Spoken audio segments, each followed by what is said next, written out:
드시겠습니다. 오늘은 전력전 강의 23번째 시간으로 마지막 심판의 날이라는 제목으로 하나님 말씀 증거하도록 하겠습니다.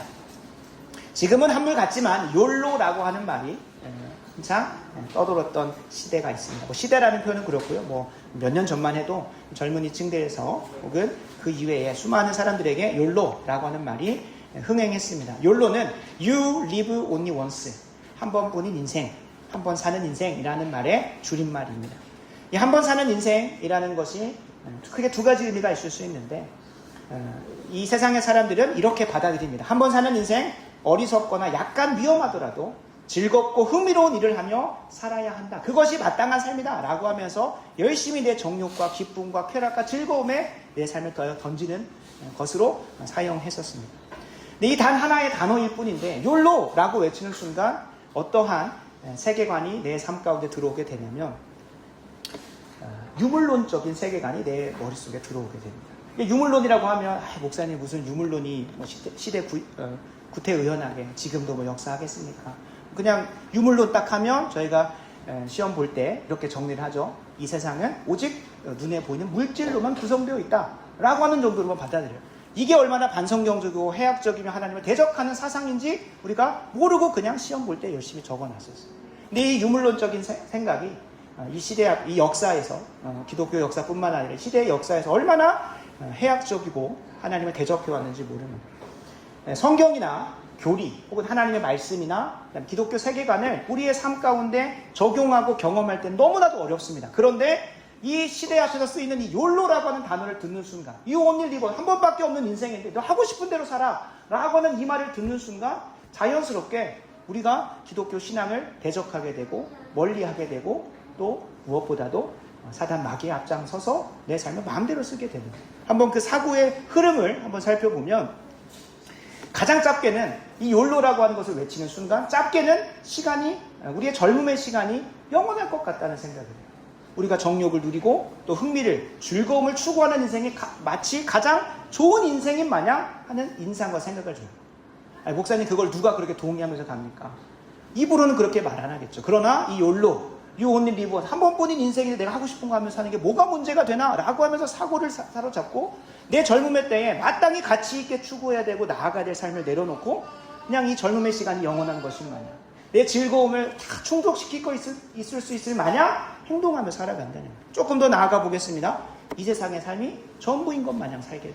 여기에서 이제 유물론적인 거하고 연결이 되는 거죠. 그러니까 유물론적이라고 하는 것이 그냥 시험 볼 때 쓰는 그런 답안지의 수준이 아니라 기독교 신앙에 완전히 대적이 돼요. 우리는 이 땅의 삶이 전부가 아니라 죽음 이후의 삶이 있고 한 신학자의 고백과 같이 우리는 육적인 존재로서 잠깐 영적인 경험을 하는 게 아니라 영적인 존재로서 잠시 잠깐 이 땅에서 70년에서 길면 100년의 육체적인 시간을 보내는 것뿐이다 라고 얘기를 한다.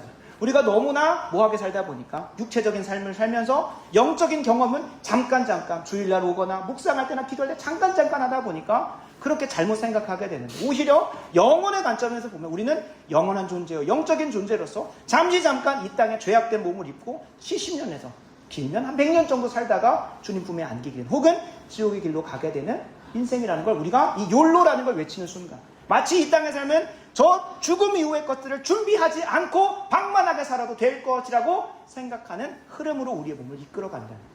그러니까 이 욜로라고 하는 단어가 단순히 그냥 젊은 세대가 요즘에 얘기를 하는데 요즘 사람들이 그렇게 표현하고 다닌데 라고 해서 답습할 게 아니라는 거죠. 그냥 이거를 외치는 순간 이대로 한번 생각해보는 순간 자연스럽게 한번 더 나가 보겠습니다. 그래서 앞으로 닥칠 일에 대해서 앞으로 예비되어진 미래에 대해서 내가 생각하지 못하게 사고를 제한합니다. 오늘 당장 즐기면 되지. 오늘 당장 누리면 되지. 이 땅에 한 번밖에 없는 건데. 이 젊음의 시간이 언제 끝날지 모르는데 내가 왜 그렇게 수고롭고 그런 것들에 내가 투자를 해야 되는가. 그러다 보면 자연스럽게 그 끝에 하나님을 대적하게 됩니다. 하나님은 이 세상이 전부인 것처럼 살지 말라고 하셨습니다. 하나님은 저 죽음 이후에 천국의 삶을 준비하는 삶으로 이 세상을 살아가도록 허락하셨습니다. 젊은 이 세상 사람들하고 똑같이 생각하고 똑같이 살아가고 그것에 대해서 아무 거리낌이 없는 그 자리까지 자연스럽게 그들의 언어와 문화를 사용하다 보면 가게 됩니다. 이 과정들 속에서 자연스럽게 죽음 이후의 삶에 대해서는 전혀 신경 안 쓰고 이 땅에 살면서 어떻게 살아야 될지는 세상 사람들이 가르쳐 줍니다. 세상 사람들이 생각하는 대로 똑같이 생각합니다. 그러다 보면 어떻게 될까요? 나중에 저 심판대 앞에서 주님 다시 오시는 그날 그 앞에서 우리가 어리석고 미련한 삶으로 판명나는 그 자리까지 가게 되는 거예요.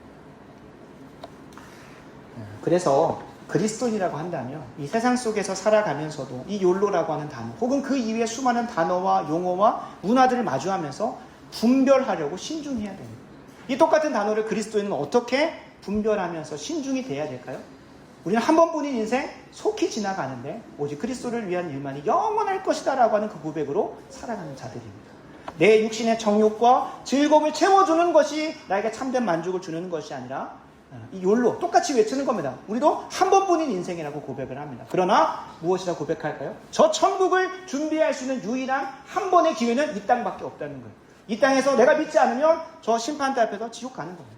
불사름으로 가는 것이고 또 그 지옥불로 들어가는 것이라고 하나님은 말씀하세요. 그러니까 똑같은 욜로인데 이 세상 사람들은 불나방처럼 이 땅에서 다 태우고 가겠다. 그리고 나는 끝나겠다라고 하는 유물론적인 세계관 안에서 내 마음대로 살다 지옥불에 가는 것이고 우리 그리스도인들은 신중하게 분별하여서 내가 천국의 삶을 준비할 수 있고 저 심판대 앞에 슬기로운 처녀로 설 수 있는 유일한 기회는 이 땅의 삶밖에 없다는 것을 알고 있기 때문에 지혜롭게 선택하는 인생을 사는 겁니다. 오늘 우리 철로역정 강해를 우리 들어왔던 우리 교우분들은 아시죠?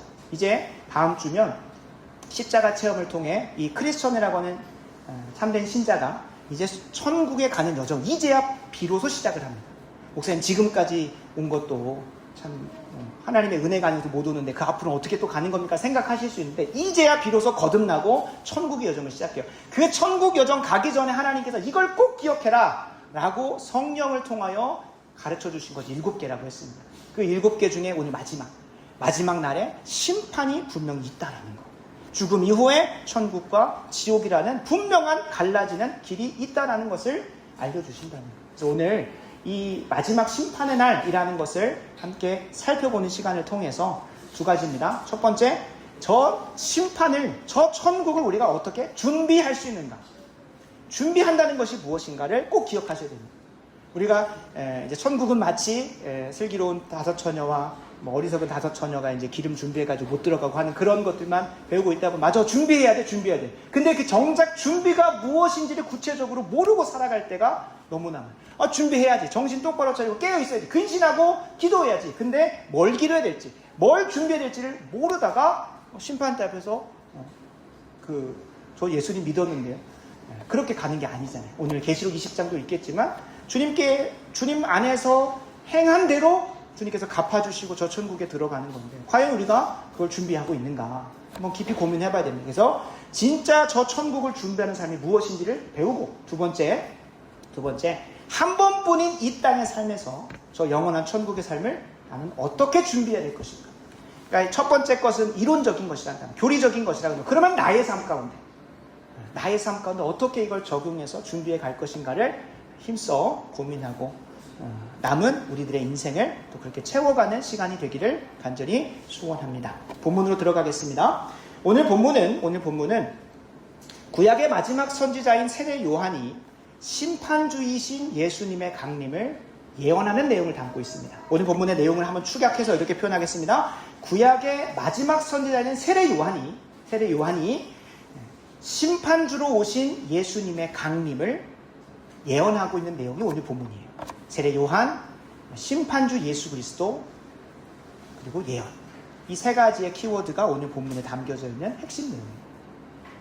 구약의 마지막 선지자로서 예수님이 오실 길을 예비해야 되는 구약의 선지자들은 다 예수님의 강림, 예수님께서 오실 거야 하는 거를 다 예언했어요. 그리고 오늘 이 세례 요한이 마지막 구약의 선지자로서 예수님의 오실 길을 예비하는 자의 역할을 합니다. 그런데 여기서 우리가 기억해야 될 게 있습니다. 예수님의 강림, 예수님이 오시는 것을 예언한다고 했을 때 두 가지 의미가 있습니다. 구약의 선지자들은 분간을 못했습니다. 우리야 2000년 전에 예수님께서 한번 오셨고 앞으로 또 오실 것들을 사도들을 통하여 성경을 통하여 알고 있잖아요. 근데 이 구약의 선지자들은 이게 예수님의 초림, 첫 번째 2000년 전에 오셨던 사건을 말하는 건지 아니면 나중에 그 하나님의 때가 차고 재림으로써 예수님이 임재하고 강림하신다는 건지를 분간을 못했습니다. 그래서 이사야 선지자, 예레미야 선지자, 에스겔 선지자 등등 이 선지자들은 항상 예수님이 오실 거야 라고 예언을 했는데 두 가지를 혼용해서 예언을 합니다. 실제로 이사야 선지자 예언 중에는 초림과 재림을 동시에 예언하는 것도 있어요. 그러니까 그 정도로 분간이 어렵습니다. 그렇다면 오늘 우리가 보는 예수님의 강림을 예언하고 있는 이 세례 요한의 이 예언이 초림과 강림의 시점에서 두 가지를 살펴봐야 돼요. 그러니까 초림으로서 예수님이 오시는 것도 예언하는 거지만 동시에 재림도 예언하고 있다는 것을 우리가 좀 살펴볼 겁니다. 첫 번째로 이 초림에 대해서 보시면 16절 17절을 우리가 함께 읽었는데요. 이 고백이 선포될 당시만 해도요. 예수님이 이 땅에 태어나시긴 했지만 누구의 눈앞에는 오지 않았을까요? 세례 요한 앞에는 오지 않았어요. 오늘 본문의 20절을 보시면 이렇게 나옵니다. 죄송합니다. 21절입니다. 백성이 다 세례를 받을세 예수도 세례를 받으시고 기도하실 때 하늘이 열리며. 그러니까 지금 이 세례 요한이 예수님께서 오실 거야 라고 이 예언하는 이 순간에는 예수님께서 아직 오지 않으셨고, 이 본문과 평행하여 볼 수 있는 마태복음이나 누가복음이나 마가복음을 보면 누가복음 여기죠. 마가복음, 마태복음을 보면 이 21절에서 세례를 베푸는 주체가 세례 요한입니다. 그래서 예수님의 초림을 지금 16절, 17절 예언하고 있다. 근데 그 초림을 예언하면서 무엇이라고 예수님을 소개하고 있느냐? 16절을 한번 보시겠습니다. 세례 요한은 예수님을 성령과 불로 세례를 베푸시는 분이라고 소개를 해요. 우리가 보통 예수님을 소개한다고 하면 예수님은 사랑의 하나님이시고 우리의 구원자 하나님이라고만 생각을 하는데, 이 성령과 불로 세례를 베푸시는 분의 결론부터 말씀드리는 참된 의미는 심판하시는 분이라는 겁니다. 심판하시는 분. 16절을 제가 읽겠습니다. 요한이 모든 사람에게 대답하여 이르되 나는 물로 너희에게 세례를 베풀거니와 나보다 능력이 많으신 이가 오실 건데 나는 그의 신발끈을 풀기도 감당하지 못하겠노라. 그는 성령과 불로 너희에게 세례를 베푸실 것이다. 그러니까 예수님이 오실 건데 그분이 어떠한 분인지를 예언하고 보여주기 위해서 본인이 먼저 행했던 것들을 먼저 얘기해 줘요. 세례 요한을 스스로 설명할 때 나는 물로 세례를 베풀었다고 합니다. 실제로 이 물로 세례를 베푸는 것은 물 자체에는 아무런 효력이 없어요. 누가 그 안에서 역사하시는 것을 우리가 인쳐주는 것이고 확증시켜주는 것이고 보여주는 것일까요? 그 안에서 성령을 통하여 우리를 새롭게 하신 것들을 물로써 인쳐주고 확인시켜주는 것일 뿐이에요. 저희가 우리 현대교회에서도 세례를 베풉니다. 우리가 물로 세례를 주는 이유는 에스겔 36장 25절에서 27절에 보면 이 물로 정결하게 된다고 하는 표현이 있으면서 동시에 뒤에 성령 하나님에 대해서 나옵니다. 그래서 이 두 개가 연결이 돼서 물로서 세례를 베푸는 것인데요. 근데 이 물로 세례를 베푸는 것은 그 안에서 예수님께서 성령을 통하여 우리를 새롭게 하시는 것을 우리가 확증할 수가 없습니다.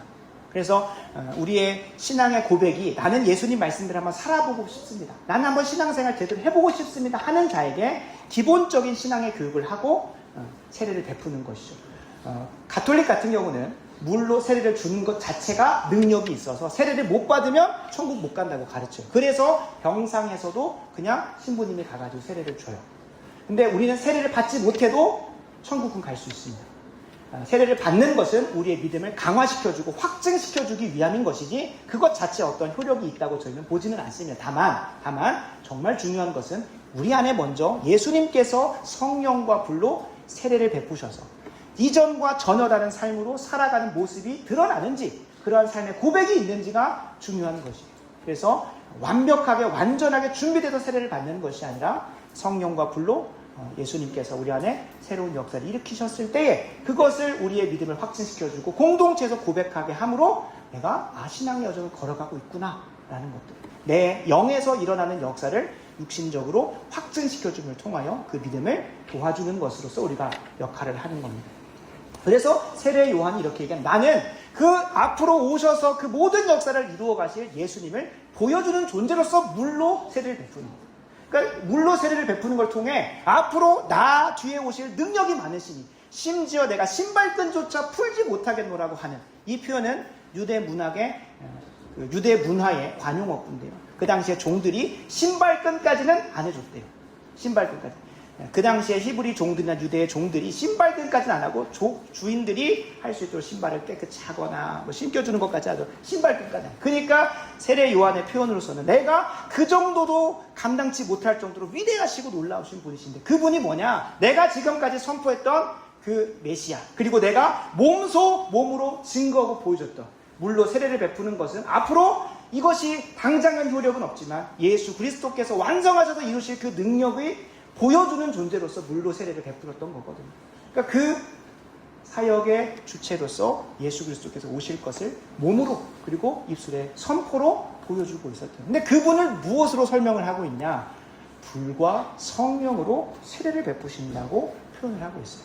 몇몇 학자들은 이 성령과 불을 구분해가지고 이 성령의 사역은 물하고 연결시키고 이 불은 뒤에 나오는 17절로 연결시키는데요. 이것은 헬라어 문법적으로 옳지 않은 본문입니다. 왜냐하면 이 성령과 불이 하나의 전치사에 묶여있고 더 많은 학자들은 이것을 같은 것이라고 봐요. 실제로 성경에서 성령과 불이 같이 쓰일 때 두 가지의 의미가 있습니다. 성령과 불이 같이 쓰일 때 두 가지의 의미가, 첫 번째는 우리 물로 세례를 주는 것과 같이 회개하고 새롭게 하고 정결하게 하는 게 있습니다. 실제로 하나님께서 불을 허락하실 때는 이 첫 번째 의미로 많이 쓰여지죠. 이스라엘 백성들이 죄 가운데 있을 때 불로 정결하게 하는 시간. 그래서 물로 깨끗하게 하시는 것도 많이 보여지는 성경의 연결점이지만 불로 정결하게 하시고, 그래서 성령은 물과 불로 또 역사하시는 분이라고 생각하시면 좋겠습니다.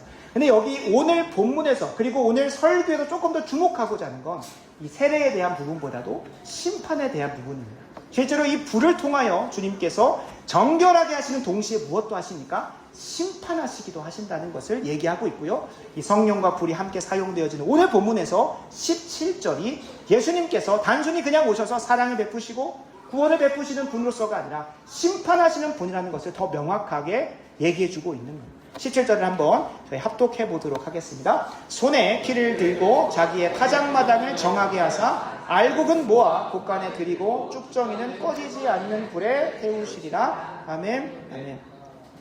성령과 불이 가지고 첫 번째 정결하게 하시는 사역, 그것과 더불어서 심판하시는 사역에 대해서 분명히 이야기하고 계십니다. 주님께서 이 땅에 오셔서 행하셨던, 초림하셔서 행하셨던 사역을 보면 여러분 천국 복음을 가르치시고 전파하시고 심지어 몸을 치유하시고 회복시키심으로 천국을 미리 맛보여 주셨어요.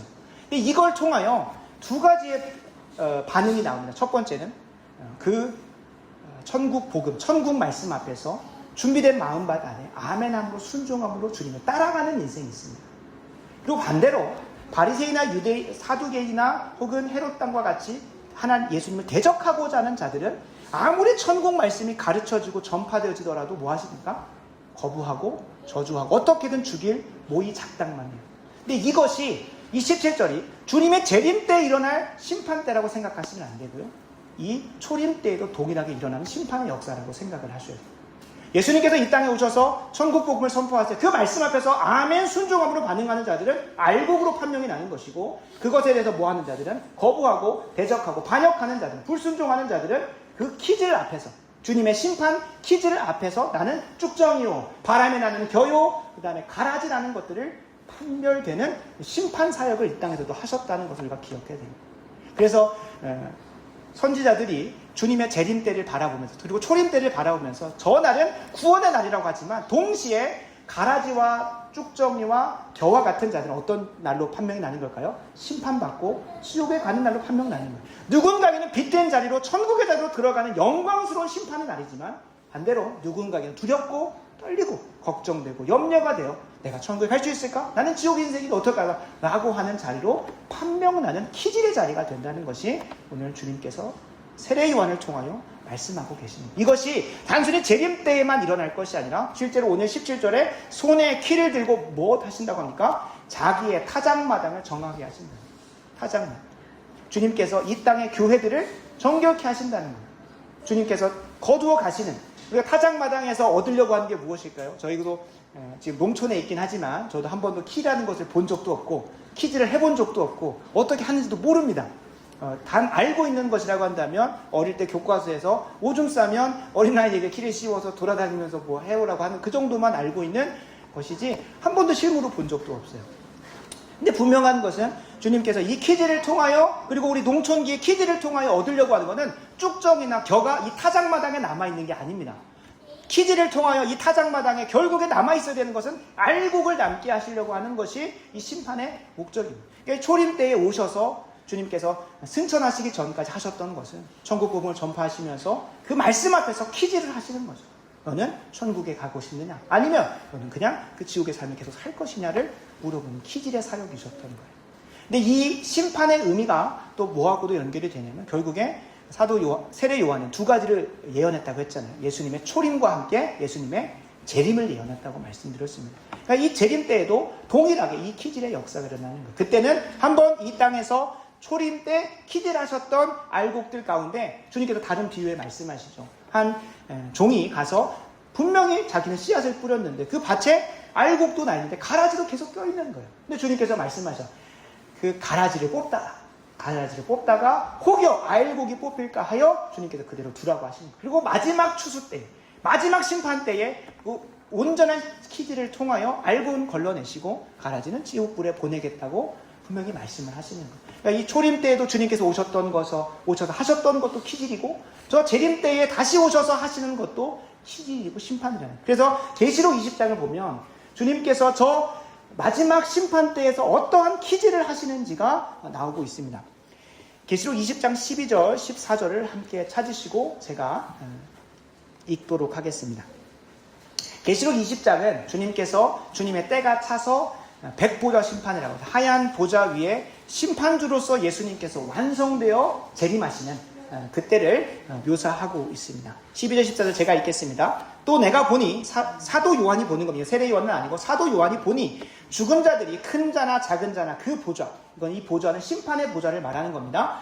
보좌 앞에 서 있는데 책들이 펴 있고 또 다른 책이 펴졌으니 곧 생명책이라. 죽은 자들이 자기 행위를 따라 책들에 기록된 대로 심판을 받으니 바다가 그 가운데에서 죽은 자들을 내주고 또 사망과 음부도 그 가운데에서 죽은 자들을 내주매 각 사람이 중요한 표현 자기의 행위대로 심판을 받는다는 거예요.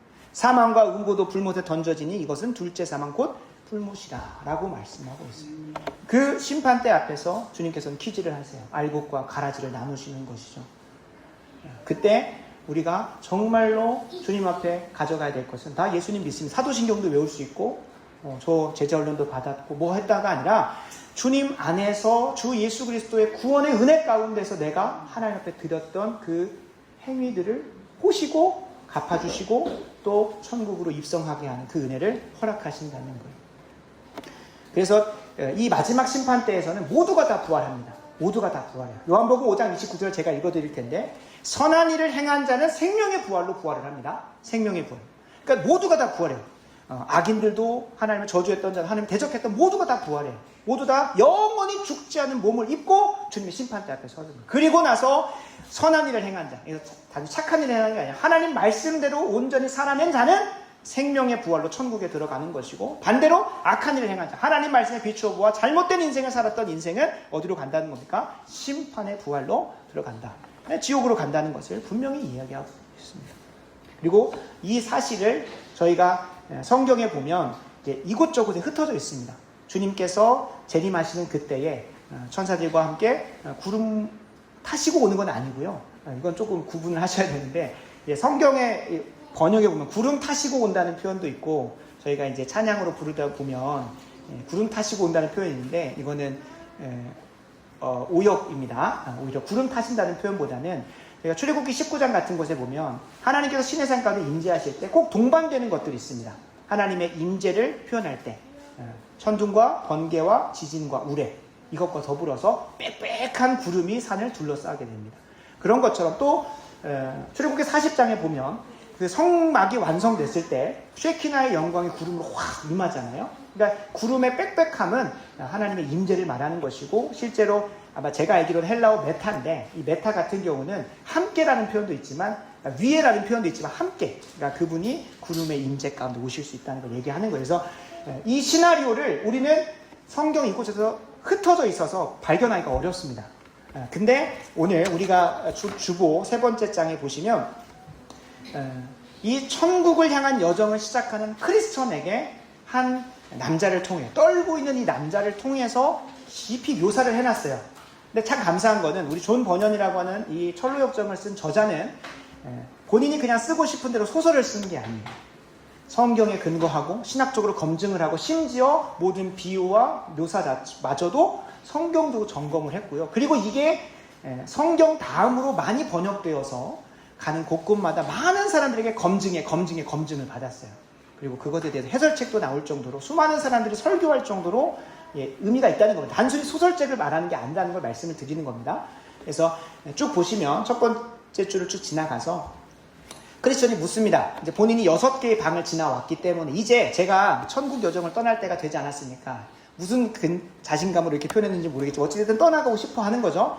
근데 그때에 해석자, 성령 하나님을 얘기하죠. 성령 하나님이 한 번 더 한 방으로 이끌어 갑니다. 그 방에서 만난 사람이 누구였냐면 두 번째 덜덜 떨고 있는 남자였습니다.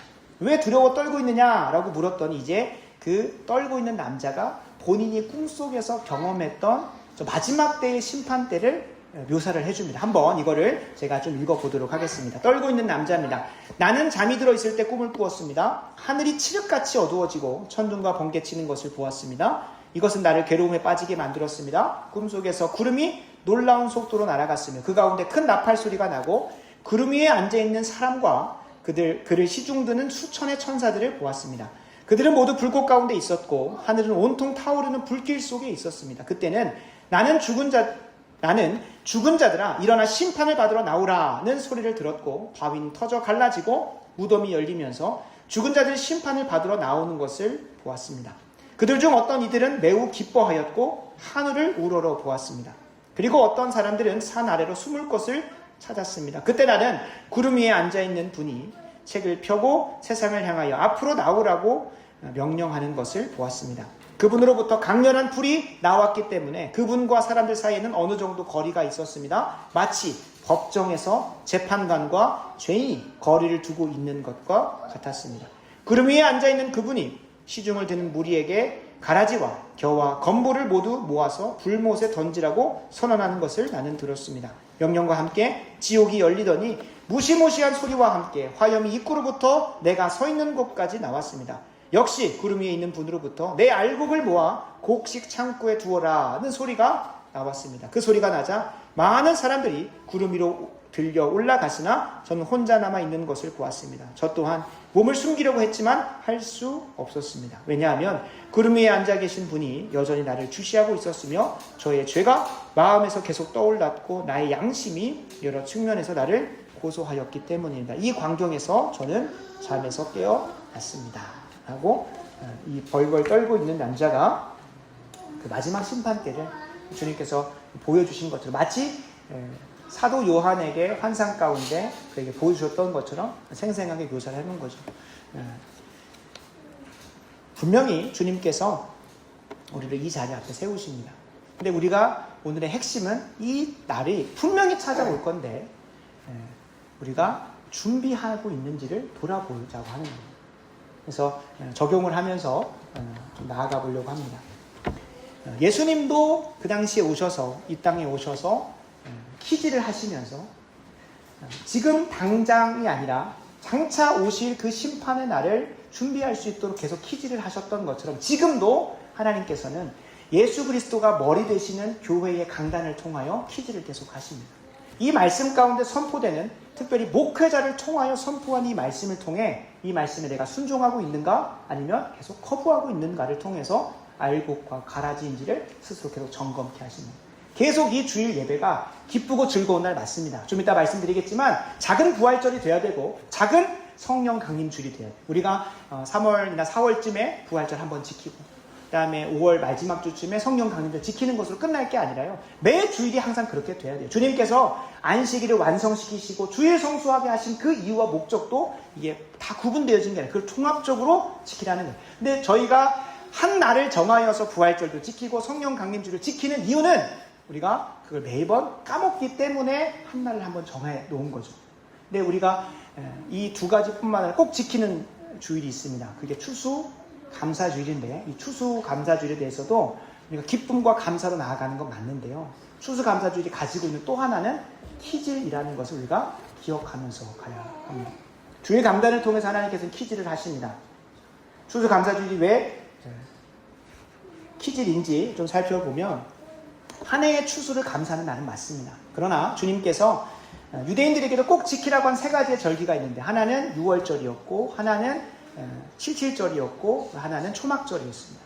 우리가 지난 시간을 통해서 이 6월절로 해서 초실절로 마무리되는 그것은 부활절을 예표하는 것이라고 했었고 그 다음에 7.7절 같은 경우는 예수님이 부활 승천하신 이후에 49일이 되는 오순절, 바로 성령 강림절을 이야기하는 것이라고 했고 그것 이후에 하나님의 때가 차서 유대력으로 7월 15일부터 지키는 초막절 같은 경우는 장차 주님께서 다시 오셔서 완성하신 그날을 바라보는 초막절이라고 했습니다. 이 땅의 광야와 같은 시간들, 초막에 살던 시간들을 마무리하고 주님께서 예루살렘 성전의 천국에 입성케 하시는 날을 바라보면서 1년마다 주님께서 내게 베푸신 추수를 감사하고 또 한 해를 또 바라보면서 기대하는 것이 추수감사절이라고 했는데 그때마다 우리가 감사하려면 뭘 해야 될까요? 내게 베푸신 은혜를 결산을 해야 됩니다. 결산을 해야 됩니다. 결산하려면 타작마당에 가서 키질을 해야 됩니다. 내게 베풀어 주셨던 것들을 잘 정리하는 시간입니다. 근데 이것이 단순히 내 영혼에게 있어서만이 아니라 주님께서 우리 구원의 여정 가운데 키질을 하는 시간이기도 하다는 거예요. 구원의 은혜에 감사하는 시간 맞습니다. 그러나 더하여서는 우리가 정말로 알고 긴지를 점검하는 한 번의 시간들로 추수감사를 허락하세요. 그래서 우리가 매 주일은 부활절이자 매 주일은 또 성령 강림절이자 추수감사절을 보내요. 한 주 동안 허락하셨던 은혜도 감사하지만 동시에 내가 알고 긴지 가라지인지를 매번 점검하는 시간이 되어야 되는 겁니다. 무엇을 통하여? 주의 말씀 앞에서 내가 어떻게 반응하고 따라가느냐에 따라서 주님께서 계속 말씀하시는 거예요. 이 말씀에, 이 천국 복음의 천국 말씀에 아멘하고 순종함으로 반응하겠느냐, 아니면 계속해서 미루면서 저 심판날을 준비하지 못하고 임하겠는가를 물으시는 자리인 거예요. 실제로 예레미야 선지자를 통하여서도 이 사실들을 보여주셨습니다. 예레미야 6장 16절에서 19절을 같이 함께 좀 보겠습니다. 예레미야 6장 16절 19절입니다. 16절 19절 제가 읽어가겠습니다. 여호와께서 이와 같이 말씀하시되 너희는 길에 서서 보며 옛적 길 곧 선한 길이 어디인지 알아보고 그리로 가라. 너희 심령이 평강을 얻으리라 하지만 그들의 대답이 뭐 한다고 합니까? 우리는 그리로 가지 않겠노라 하였으며 내가 또 너희 위에 파수꾼을 세웠으나 나팔 소리를 들으라고 하였지만 그의 대답이 우리는 듣지 않겠노라 하였도다. 이런 반응을 통하여 어떤 결과가 주어지면 그러므로 너희 나라들아 들으라 무리들아 그들이 당할 일을 알라 땅이여 들으라 내가 이 백성에게 무엇을 내리리니 재앙을 내리리니 이것이 그들의 생각의 결과라. 그들이 내 말을 듣지 아니하며 내 율법을 거절하였기 때문에 주님께서 계속 선포하시고 파수꾼의 경종을 울리는 나팔 소리를 듣지만 나는 듣지 않을 거야. 나는 그리로 가지 않을 거야 라고 하면서 계속해서 이 키질 앞에서 나는 가라지야, 나는 겨야, 나는 쭉정이야 라고 하면서 스스로가 반응을 하는 거예요. 두려운 겁니다. 두려운 겁니다.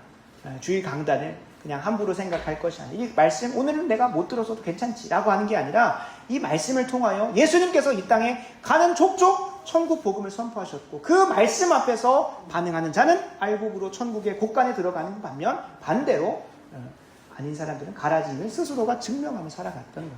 그래서 이 강단의 말씀을 함부로 여기는 만큼 내 구원의 여정, 저 천국 심판대 앞에서 내 삶을 나는 고민 안 해보겠다, 씨름 안 해보겠다라는 것으로 계속 가는 거예요. 그래서 이 주일 강단의 말씀 앞에서 내가 어떻게 반응하는지를 한번 돌아보셔야 되는 거예요. 주님께서 그렇게 키질을 하시겠노라고 주님이 이 땅에 몸으로 계실 때 육신으로 입으셨을 때는 주님이 직접 그걸 하셨고 이제는 예수 그리스도께서 머리 되셔서 그분의 몸된 이 땅의 교회를 통하여 하시는데 그 몸된 교회 안에서 목회자의 말씀을 통하여 그것들을 계속 점검해 가는 거예요. 내가 과연 주님 말씀들을 계속 순종하면서 알곡으로서 곳간에 있는 삶을 누리며 살아가고 있는가, 아니면 반대로 나 스스로 계속 바람에 날면서 가라지와 겨와 쭉종이 같은 삶으로 계속 판명나고 있는가는 내가 주일 말씀에 아멘으로 반응했는가, 그냥 입으로 듣고 끝나는 것이 아니라 삶에 적용하여 지키어 열매를 맺고 있는가로 확인하면서 가셔야 한다는 겁니다. 여기서 한 번 더 들어가 보겠습니다. 그렇다면 매주의 이 키질을 통하여 이 마지막 날의 키질을 준비하는 것은 무엇일까요? 매주의 퀴즈를 통해서 내가 하나님 말씀 잘 순종하고 가고 있지? 그러다면 내가 정말로 그 말씀대로 잘 순종하면서 잘 가고 있는지가 어떻게 드러나는지를 확신하고 확인을 해야 저 심판대 앞에서 그 마지막 날의 마지막 퀴즈, 한 번밖에 없을 그 퀴즈를 앞에서 내가 나는 알고 그래서 천국에 들어가겠구나, 그 주님의 곳간에 들어가겠구나라는 것을 확인할 수 있는 하나의 표지가 있다면, 마태복음 같은 경우는 천국이 마치 이런 곳이다 라고 하면서 비유가 엄청 많습니다. 제가 주중에 올려드렸던 홀리 바이블에 천국은 마치라고 치시면 천국과 관련된 비유가 대부분 마태복음에 있는 것을 확인하실 수가 있어요. 왜냐하면 마태복음 같은 경우는 유대인들을 향하여 1차 독자로 쓰여진 성경입니다. 뭐 누가복음이나 요한복음은 다른 독자들 좀 향하여 있긴 하지만 마태복음 같은 경우는 유대인들에게 좀 특화된 복음입니다. 그리고 이 유대인들이 꿈꿨던 메시아 사상과 그 메시아의 도래를 통하여 임할 천국을 어떻게 생각했을까요? 그 당시에 제자들도 그랬잖아요. 예수 그리스도께서 로마의 그 식민지로부터 자유롭게 하실 것에 대한 것을, 그러니까 나는 곧 죽을 거야 라고 말하니까 베드로가 예수님을 꾸짖으면서 말하면서 사탄의 자식아 뒤로 물러가라 하면서 이렇게 혼나잖아요. 그런 것들을 보면 이 유대인들이 가지고 있었던 천국과 하나님 나라에 대한 개념이 하나님께서 의도하신 바대로 가지고 있지 않았기 때문에 천국에 대한 비유가 참 많아요. 근데 우리도 그럴 때가 있거든요. 이 천국에 대한 것들을 올바르게 가져가셔야 돼요. 계시록 19장에 보면 20장 21장에 보면 눈물이 없고 고통이 없고 슬픔이 없는 거 맞습니다. 근데 무엇 때문에 없는지 이 천국의 본질을 우리는 알아야 돼요. 천국이 어떤 곳입니까? 황금길, 옥문 뭐 이런 것도 비유적으로 있지만 그것이 본질이라기보다는, 그 슬픔이 없고 고통이 없는 것이 본질이라기보다는 하나님의 뜻이 온전히 펼쳐지는 것을 통하여 고통이 없고 슬픔이 없는 것이고, 하나님의 통치가 완벽히 실현됨을 통하여 그것이 천국인 것이죠. 그렇다면 우리가 천국에 들어갈 마땅한 사람이라는 것을 어떻게 판명이 날까요? 지금 이 자리에서도 하나님 말씀대로 살고 싶어하는 마음이 계속 확인되고 확증이 돼요. 비록 아직은 천국이 임하지 않았기 때문에 우리가 그렇게 온전히 살아낼 수는 없습니다. 그러나 무엇은 있어야 되겠습니까? 마음까지 소원함은 있어야 돼요. 하나님 말씀도 너무 살고 싶은데 그렇게 살지 못하는 나의 육신의 한계, 나의 어려움, 이런 것들이 애통하고 슬퍼하는 자가 천국이 그들의 것이지, 오히려 하나님 말씀을 살고 싶지 않은데 내가 원하는 천국을 만들어 놓고 그곳에 가려고 하는 건 오히려 나는 지옥에 가고 싶다라는 걸 스스로 반증하는 것이나 마찬가지. 그러면 저 천국에 들어갈 자로 우리에게 천국의 개념을 명확하게 보여주는 비유 중에 한 가지가, 특히 준비하는 것과 관련된 비유가 마태복음 25장에 나옵니다. 마태복음 25장 함께 좀 살펴보도록 하겠습니다. 마태복음 25장을 한번 좀 펴보겠습니다. 마태복음 25장에 1절에 이렇게 시작을 합니다. 그때에 천국은 마치 등을 들고 신랑을 맞으러 나간 열처녀와 같다라고 합니다. 이제 천국은 이런 곳인데, 그 천국이 어떤 곳이냐면 너무나 잘 알고 계시겠지만 열처녀 중에 5처녀는 기름을 미리 준비했고 여분의 기름을 준비했고요. 그 다음에 나머지 5처녀는 미리 준비하지 못하여서 이 5처녀한테 빌려달라고 하지만 그것을 구하지 못하여서 예수님의 재림을 마주하지 못하는 어리석은 길로 가게 되는 거죠. 다른 말로 하면 그 미련함으로 인해서 제대로 준비하지 못했고 천국 문에 들어가지 못하는 안타까운 결말을 마주하는 것입니다. 근데 이 준비를 잘 해라 라고 하는 것이 이 열처녀 비유의 핵심일 겁니다. 그러면 준비는 뭘까? 저 천국을 준비하는 거 뭘까가 이 14절에 보시면 하나의 비유처럼 연결이 됩니다. 또 어떤 사람이 타고 갈 때에 그 종들을 불러 자기 소리를 맡긴 것 같대요. 그러면서 또 라고 하는 건 앞에서 얘기했던 무엇과 연계되는 걸까요? 천국이 이런 것이다. 천국을 준비하는 것이 이런 것이다. 그러니까 앞에서 야 천국 준비 잘해야 돼 라고 얘기를 했다면, 그러면 준비하는 게 뭘까라는 의미 안에서 14절에서 이어져 가는 것이 내용입니다. 24절의 내용은 뭘까요? 달란트 비유입니다. 주님께서 우리 각 사람에게 허락하신 부르심이 있고 은사가 있습니다. 누군가에게는 5달란트를 주시고 누군가에는 2달란트를 주시고 누군가는 1달란트를 주세요. 그리고 주님께서 다시 오신다는 거예요. 우리에게 맡겨주시고 우리에게 그거를 허락하여 주시고 다시 재림 때에 오신다는, 그리고 나서 우리에게 결산할 날이 온다는 거죠. 그때에 넌 5달란트 가지고 뭐 했니라고 물어보시고 2달란트 가지고 뭐 했니라고 물어보시고 1달란트 가지고 뭐 했니를 물어보시는 거예요. 이 자리에 계신 분들이 모든 배경과 상황 다 다릅니다. 누군가에게는 5달란트 줬을 수도 있고 2달란트 줬을 수도 있고 또 누군가에게는 1달란트도 못 될 만한 정도의 적은 금액을 줬을 수도 있습니다. 그러나 분명한 것은 한 달란트 받은 자에게도 두 달란트 받은 자에게도 동일하게 하나님께서 요구하시는 것은 그것 가지고 그 결산의 때에 마땅한 열매들이 가지고 오는가예요. 그게 계시록 20장에서 말하는 각자의 행위대로는. 아니 우리가 무슨 천국에 들어갈 수 있는 조건을 얻는 데 있어서 어떠한 행위를 할 수 있겠습니까? 우리가 천국 들어가는 오직 은혜입니다. 그러나 주님 그 앞에 들어갈 때에 주님께서 우리에게 분명히 보시는 게 있다는 거예요. 결산하는 것이 있다는 거예요. 그게 뭡니까? 우리 각자에게 구원의 은혜에 더불어서 구원받은 자로서 마땅히 하나님 앞에 들어야 될 그 충성된 삶, 사명과 소명에 충성된 삶이 분명히 있다는 거예요. 근데 그 앞에 5달란트와 2달란트 받은 자는 남겨서 주님께서 받으시기에 합당한 열매를 드려요. 근데 참 신기한 것은 5달란트 받은 자가 하나님 앞에 드리고 받은 칭찬과 2달란트 받았던 자가 주님 앞에 드려서 받은 칭찬이 토시 하나 안 틀리고 헬라어로서 완전히 같다는 거예요. 많이 남기고 뭐 하는 게 중요한 게 아니라 주님께서 그 사람에게 맡기셔서 감당케 하신 것을 잘 감당했는지가 중요한 거죠. 비교할 게 아니라는 거예요. 1달란트 받은 자는 어떤 연유에서든지 하나님께서 감당케 하신 것들 감당치 않으므로 마지막에 어떻게 됩니까? 마지막 30절을 보겠습니다. 이 무익한 종을 바깥 어두운 데로 내쫓으라. 거기서 슬피 울며 이를 갈리라 하니라. 아멘. 아멘. 우리가 저 천국의 삶, 저 심판대 앞에서 삶을 준비하는 것은 열심히 기도하는 건 맞습니다. 주일 강단의 말씀에 선포되는 거 항상 순종해 가는 거 맞습니다. 그러나 주님께서 이 말씀을 우리에게 계속 허락하시는 걸 통하여 계속 점검케 하시는 것이 있다면 우리 한 사람 한 사람은 예수 그리스도의 보혈로 사신바 되셔서 구원하신 목적대로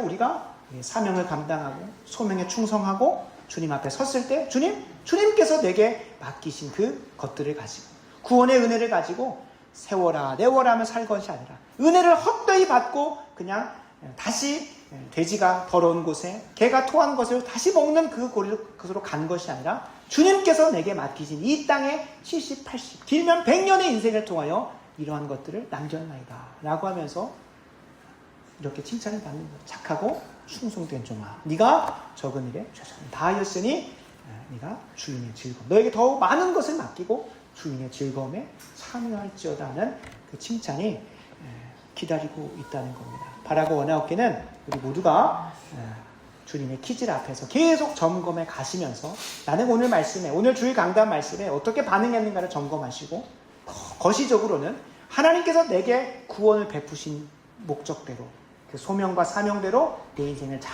이끌어가고 있는지를 점검하시면서 저 천국의 여정을 완주하는 은혜가 있었으면 좋겠습니다. 말씀을 마무리합니다. 심판을 대비하시기 바랍니다.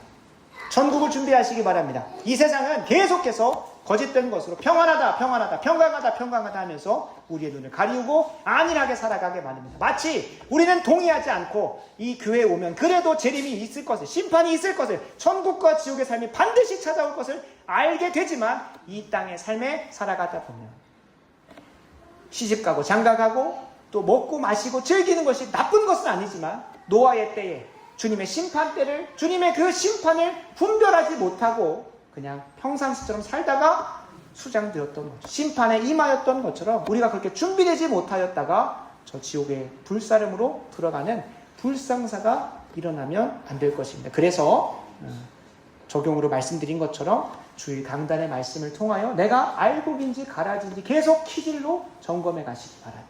주님께서 이 땅의 초림 때에 계속해서 천국 복음을 선포하시면서 그 키질을 감당하셨던 거죠. 지금의 교회도 이 강단을 통하여 계속 키질하고 있다는 것을 돌아보셔서 내 스스로를 점검하시고 더 나아가서 주님의 재림 때에 완성될 그 키질 앞에서 나는 뭘 남겼는지 주님 앞에 맡기신 5달란트, 2달란트, 1달란트 가지고 내 육신의 정욕과 내가 필요한 것들만 이 땅에서 계속 누리다가 저 천국을 준비하지는 못하진 않았는지를 돌아보며 나아가는 은혜가 있었으면 좋겠습니다.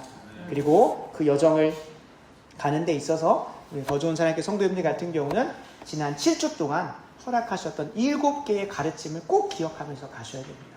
나에게는 참된 목자를 따르고자 하는 마음의 소원함과 의지가 있는지, 두 번째, 그 목자를 통하여 선포되는 말씀이 나를 형식주의고 율법주의로 이끄는 것이 아니라 복음의 능력으로 승리케 하는 것으로 이끌고 있는지를 돌아보셔야 되고, 내가 이 땅에 정욕된 삶이 아니라 하나님 말씀을 의지하여 인내하며 이 땅의 삶을 살아가고 있는지, 더하여서 그리스도께서 말씀과 기도와 예배를 통해 나의 믿음을 계속 키우고 계시고, 내가 그 안에서 경건의 모양은 있지만 능력은 없는지를 계속 돌아보셔야 되고, 다섯 번째로 제자도의 삶으로 저 아름다운 천성을 향해 내가 뭐 할 수 있는, 헌신하고 희생하고 비용을 계산하면서까지도 내가 달려가겠노라고 하는 그 제자도의 삶이 나에게 있는지, 그리고 지난주처럼 그렇게 열심으로 달려갔지만 혹여 내가 타락할 수 있는, 일시신앙과 배교의 자리로 넘어질 수 있는 존재도 있을 수 있다는 것을, 그 긴장감 놓치지 않고 무엇보다 저 천성을 향해 가는 길에 있어서 주의 말씀을 소중히 여기는, 결론으로 말씀드리면 주의 말씀 앞에서 스스로를 잘 점검하시고 잘 적용하셔서 한 걸음 한 걸음 저 천성을 향해 나아가는 저와 여러분 되기를 간절히 소원합니다. 기도하겠습니다. 아버지 하나님, 이번 한 주 그리고 일평생 살아갈 말씀을 허락하여 주신 것 감사드립니다. 이 땅의 삶이 전부인 것 마냥 살아오던 저희들이 깨어 마지막 날의 심판을 대비하게 하여 주신 것 감사드립니다. 이 세상이 외쳐대는 거짓된 평안과 유혹으로 안일하지 않게 하여 주시고, 매주일 강단에서 선포되는 말씀과 그에 마땅한 순종의 열매를 통해 심판과 천국의 삶을 준비하게 하여 주시옵소서. 특별히 이 시대와 전라도에서 살아가는 더 좋은 사랑의 교회 각 성도들에게 허락하신 소명이 무엇인지를 발견케 하시고 죽도록 충성하여 주님 앞에 섰을 때에 착하고 충성된 종이라 칭찬받는 우리 모두가 되게 하여 주시옵소서. 말씀대로 살아내게 하시는 예수 그리스도 이름으로 간절히 기도드리옵나이다. 아멘.